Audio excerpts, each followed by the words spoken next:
What's up, YouTubers? Zircon here with my very first YouTube video, and I'm here to discuss why I think that this year's NASCAR Clash at Bowman Gray Stadium was a disaster. I mean, an absolute embarrassment to the sport, and just one more example of why NASCAR continues to lose fans and viewers as each year passes by. I think this is a great time to talk about this. I mean, especially considering the 25th anniversary of Dale Earnhardt's death. May he rest in peace. You know, I grew up in the 1980s and 1990s, and an era that can arguably be considered the absolute peak of NASCAR.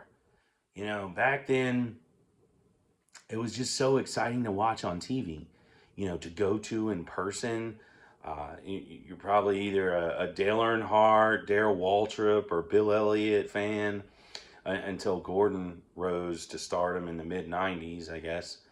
You know, fans would just flock to the tracks in droves, you know, and it just didn't seem the growth was ever going to stop.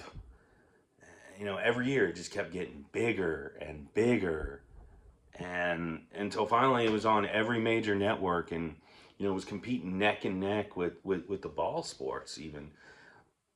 And then the worst case scenario happened. We lost the biggest star this sport has ever known. You know, Dale Earnhardt wasn't just a great driver. He was superhuman. You know, he could take a really bad car and make it look like a really good car. He could wreck someone and, you know, they'd be so mad. But you couldn't stay mad at the guy, you know? He was so lovable. And he transcended the sport. I mean, and he would do anything it took to win a race. You know, he everything from pass someone in the grass to stand out of his car to wipe mud off his windshield. You know, and ironically, the only time I ever saw him try to help someone else win a race, he tragically lost his life. You know, and afterwards it was like the entire ship just hit an iceberg and started sinking. You know, pardon my Titanic reference there. But NASCAR has tried ever since, you know, to keep the fans around, but they lost so many after he died. And, you know, he was the whole show. You know, love him or hate him, you tuned in to see what he was going to do next. And you know, they tried to appeal to a new generation and then another generation. You know, they making a playoff format to try and resemble the ball sports, as you know, ball sports have always dominated. You know, try, even changing formats again and again to benefit who they wanted to win championships. And you know, I guess they thought if they had a guy like Jimmy Johnson, you know, win 7 championships, they could say, well, see, we got another Earnhardt. But they know as well as everyone in the racing community that there'll never be another Dale Earnhardt. But then something happened. You know, having fans in the stands and television ratings became completely irrelevant. You know, we had the rise of streaming platforms, and I could argue how this was the end of television as the world knew it. You know, and suddenly it didn't matter if you had real devoted fans. There were so many streaming platforms that started springing up that even the major networks realized they needed to get in on this action. You know, and then you had so many, and they're all vying for content, you know, to stream, and you know, they want to entice people to pay a separate subscription or an additional subscription.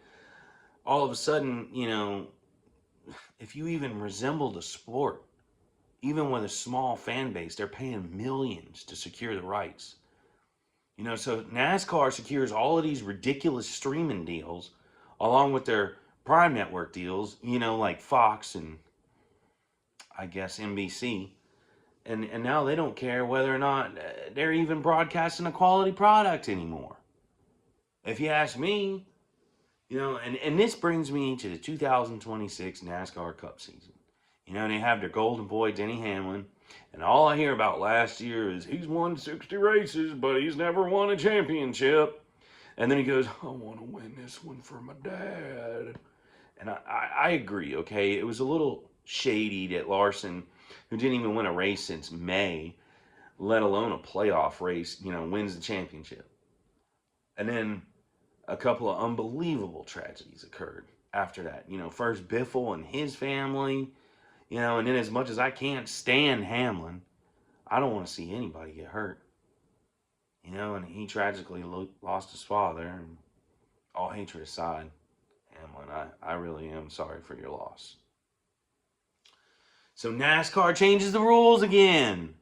No more playoff win and you're in format and elimination every 3 races, blah, blah, blah. I mean, after all, Hamlin won 6 races last year. He should have won the championship, right? Well, he didn't. So they changed the rules again. So here we are, NASCAR Clash 2026. First of all, why don't they just run it back at Daytona? I mean, like they always did as far back as I can remember. Very unlikely there'll be a snowstorm. Yes, okay, it got really cold for Florida this week, but no snow. Maybe some frost in some places, but nothing like we saw this weekend in North Carolina. I mean, hell, even when they paved that temporary track at the LA Coliseum, would have been better than this garbage. One of the most historically bad snowstorms in history, and you still plan to have the Clash, NASCAR. Really? Really? Let me just ask, why? I mean, why would you go through everything you went through to hold a race that literally means nothing? Nothing. No points, no advantage, literally nothing. The state was telling you. The state of North Carolina was telling you it was unsafe, yet you're just determined to have this debacle. You get fans and drivers to clean the stands. Okay, great job. They just pushed the snow out of the stands and in between the bleachers and the wall. Even had a caution last night for debris when it was clearly melted snow seeping under the wall and onto the track. What a mess this race was. Gosh. I mean, it was like a bumper car demolition derby almost. Wreck after wreck after wreck. And then you allow a mid-race pit stop. Then the weather sets in. You even had big surprise. I mean, there's still a winter storm out there, geniuses. This band will only last 10 minutes. What a joke. And then you forced rain tires, which reality check NASCAR, they're not made for NASCAR stock cars. You bring them back out, and there's literally hail coming down. Hail. And your commentators are like, oh, it's sleeting outside. No, it was hail. Then you force them back in the makeshift pits behind the bleachers, and the blowers are blowing sheets of water off the track. You bring them back out and they're bumping and sliding and wrecking all over the place. Larson was dominating, and then he falls back. Chase Elliott made his way up to the front, to the top 10, towards the front. Blaney worked his way up to the top 10, and then wreck after wreck. I mean, I think between Larson and Chase, they probably wrecked like 5 times apiece. You don't let them pit. Cars start running out of gas. More cautions. And then you finally bring them in, and you refuse to let them put slicks on, despite the track being dry at that point. At least someone deserving one. Ryan Preece. And you could visibly tell, how much it meant to him. He was so emotional. Even dropped a few F-bombs.